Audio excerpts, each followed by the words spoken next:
Hello again, this is Michael from TOEFLresources.com, and today I am really happy to share with you my new guide to writing a great TOEFL independent essay in the year 2019. So, in this video, I'm going to do a few different things. First of all, I'm going to talk about the three main styles that the questions in the independent writing section take. I'm also going to talk about some recent changes to the writing section of the TOEFL. After that, I'm going to discuss structure and templates you can use when writing your essays. I'm going to give you a complete sample essay. I'm going to discuss a few tips and techniques that will help you get a high score. And finally, if you watch all the way to the end of the video, you could hear about how to get a free essay evaluation from me. So, with that said, let's get started by talking about the question styles. Now, the most common style is the agree-disagree style. In this question, you get a short statement like the one you see on the screen, and you're asked if you agree or disagree with the statement. Now, like all the styles, the statement will be about like school or work or growing up, or just about how society is organized and run. Next up is the multiple choice style question. Here, you're given a statement or a question about a certain scenario or topic, and you have to respond to that topic by picking one of four options. Now, a few things about this. I found that in 2019, this style is getting really long. In the past, the part that describes the situation might have been one or two sentences. These days, it's turning into 3 sentences, and those are 3 really long sentences. Next up, in the past, the choices might have been 1 word each. Now you're getting a whole sentence for each choice. Lastly, in the past, you might have had only 3 choices. These days, they're giving you 4 choices. So be prepared for this change. You're answering the question in the same way, but it's just a little bit more tricky when you're reading the question and you're thinking about what to write. Now, the third style is the preference style. This is like a multiple choice out of 2. Basically, you're given 2 main options on some topic, and you have to state which of them you prefer. So in the example here, it says that some students prefer classes where they interact with their teacher and other students, but other students prefer classes where they just listen to their teacher speak. You have to state which one you prefer. Now, at this point, I'll draw your attention to another change in the test. There's a new warning at the end. It says, make sure to use your own words.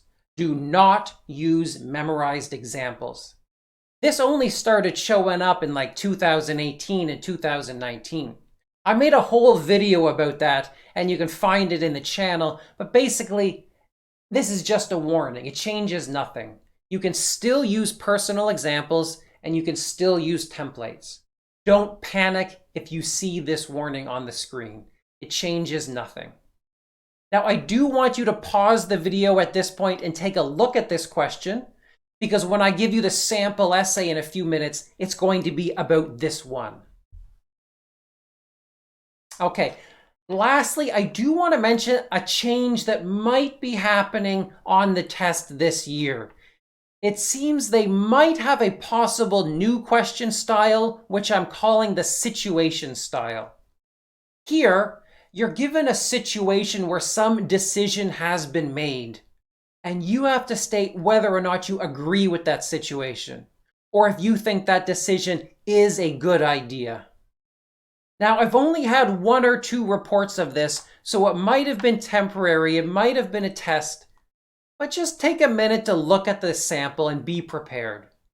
Now, the good thing about all the question styles is no matter what style you get, you're answering the question in the exact same way. And I'm going to show you that way in just a moment. All right, so let's get started actually writing our essay. Now we're responding to the preference style question I showed you a minute ago. Now the first thing in any essay, of course, is the introduction. How do you write a good introduction? Well, on the left side of the screen, you can see a recommended template. I recommend 3 sentences long. The first sentence is the hook. Now, this is an interesting sentence that introduces the general theme or topic of the essay. The second sentence is the thesis. This is your main argument, and it's the direct answer to the question. Start with personally, I believe, and then the last sentence is your transition. Just say something like, I feel this way for 2 reasons, which I will explore in the following essay. Now, on the right-hand side of the screen, you can see my introduction for the sample question. I started with a hook, which introduces the general theme of learning styles and picking classes. And then the second sentence is my thesis. I began with personally, I believe. And then my last sentence is the transition. I use the exact same transition from the template. And that's all you got to do for an introduction, just 3 quick sentences.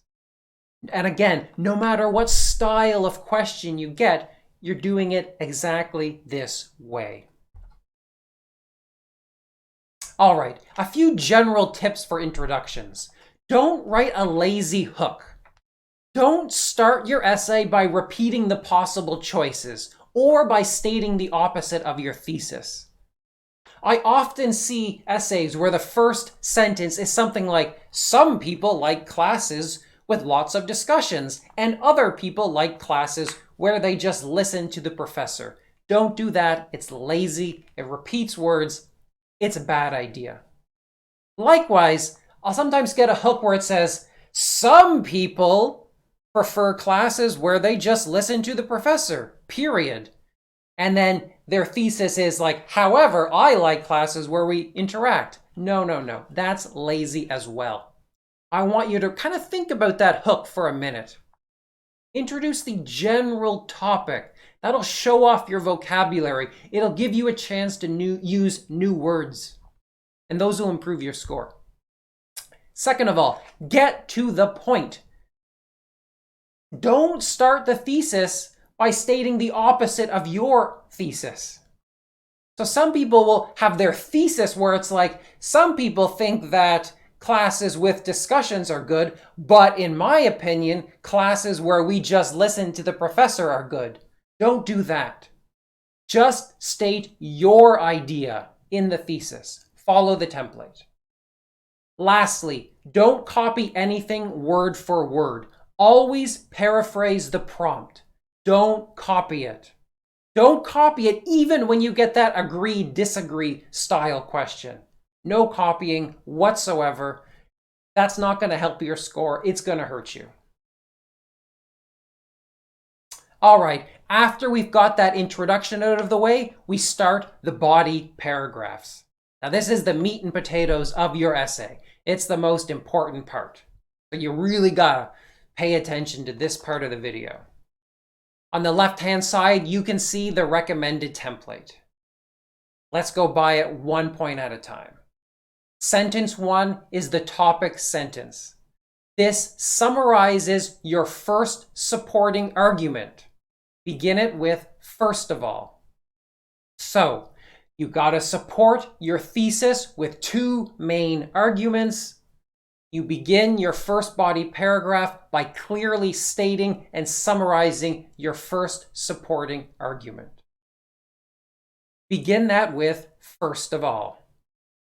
Sentences 2 to 4. Explain what you mean without talking directly about yourself. Shorten it if necessary. So, I'm recommending 3 sentences. You can turn that into 1 or 2 sentences if you need to save time. That's okay. And what do I mean by don't talk about yourself? I mean, there's going to be a personal example later on in the paragraph. So here you're making universal statements about the world, not about yourself. Sentence 5 is a transition. Just use this one here from my template. My personal experience is a compelling example of this. That's easy. It's got good grammar. It's clear. I think you should use it. Sentence 6 to the end of the paragraph. Here I want to get an example from your life.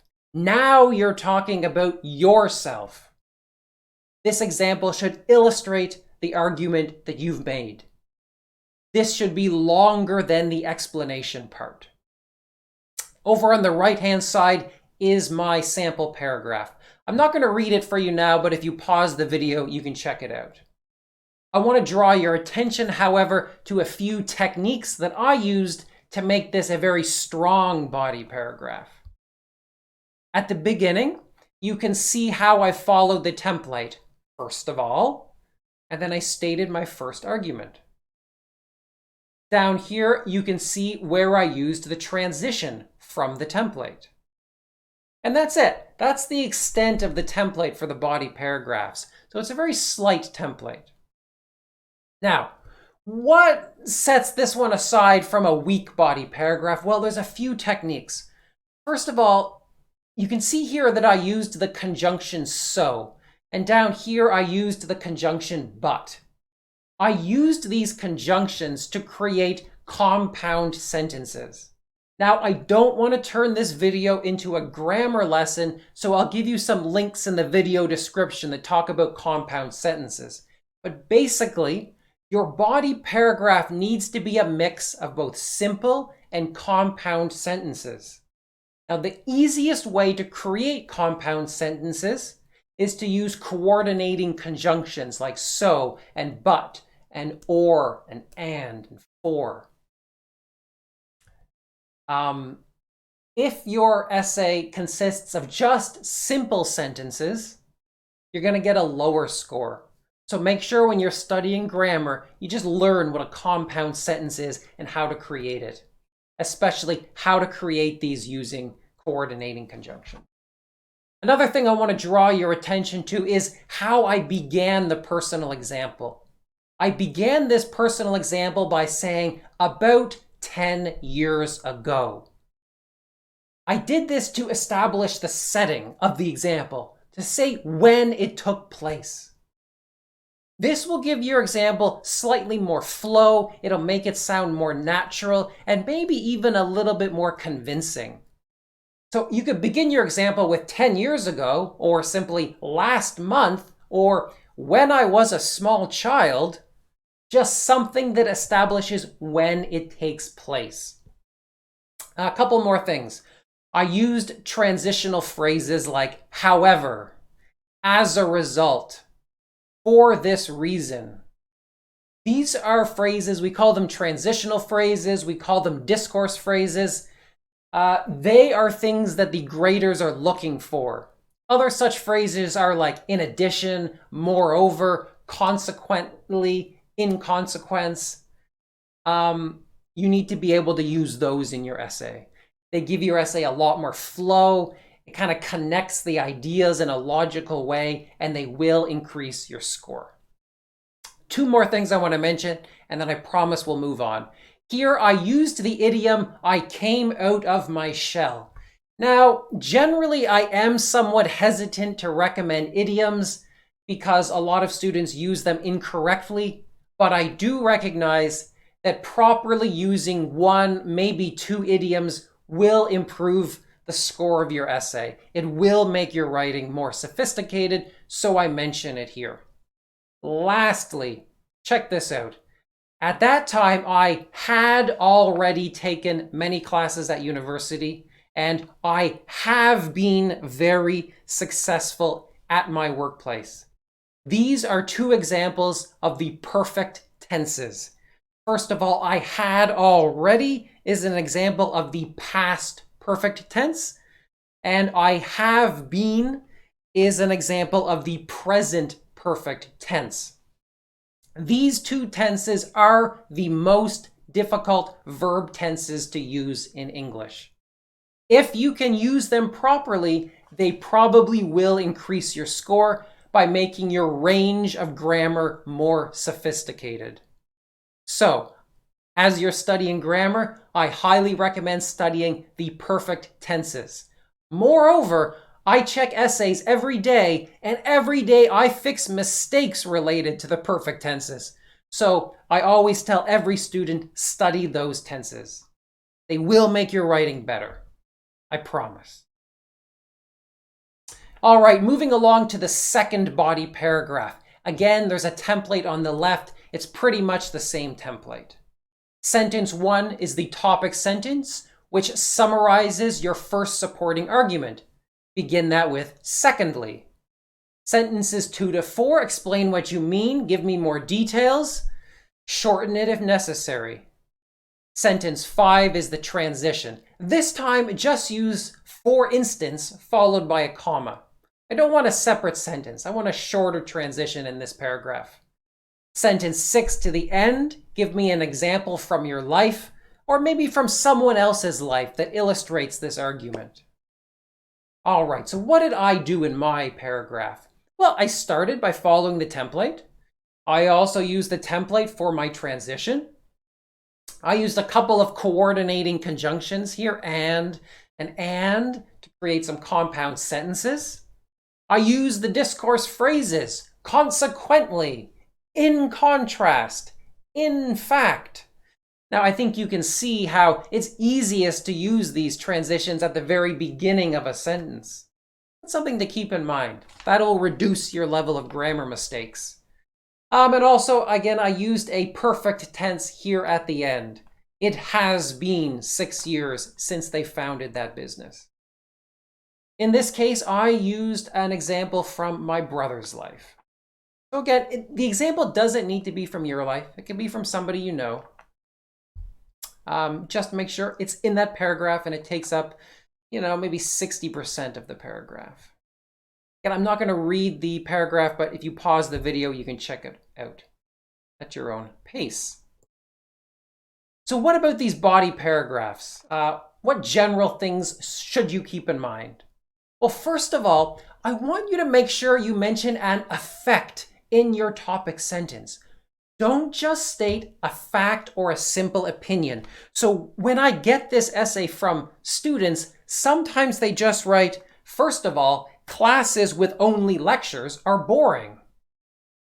Well, okay, that's so-so, that's all right, but it doesn't mention the effect of these boring classes.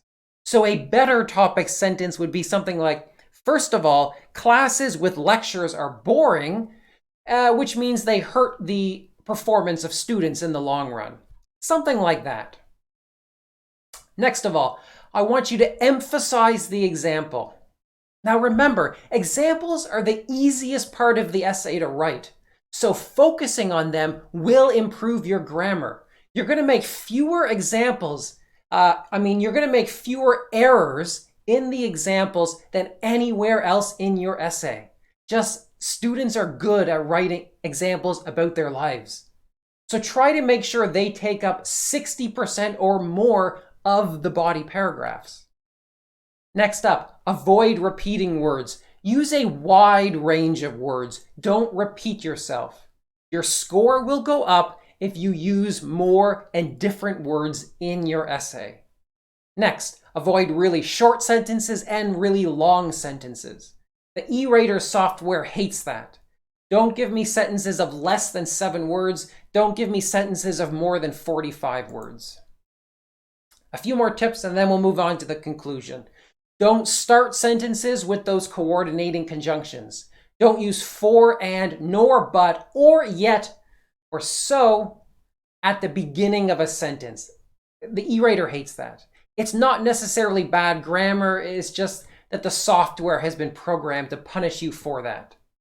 Now, speaking of the e-rater software that judges your essays, don't worry too much if your essay is boring. And you really don't even have to worry a lot if your essay is persuasive. The computer doesn't care or know. It is more important to be on topic. That's the biggest thing you have to worry about. Is your essay on topic? That's more important than whether or not it's boring or persuasive. Lastly, focus on the body of the essay. Most of your score comes from the strength of the essay's body, so you should be spending 18 to 20 minutes of your half hour on that.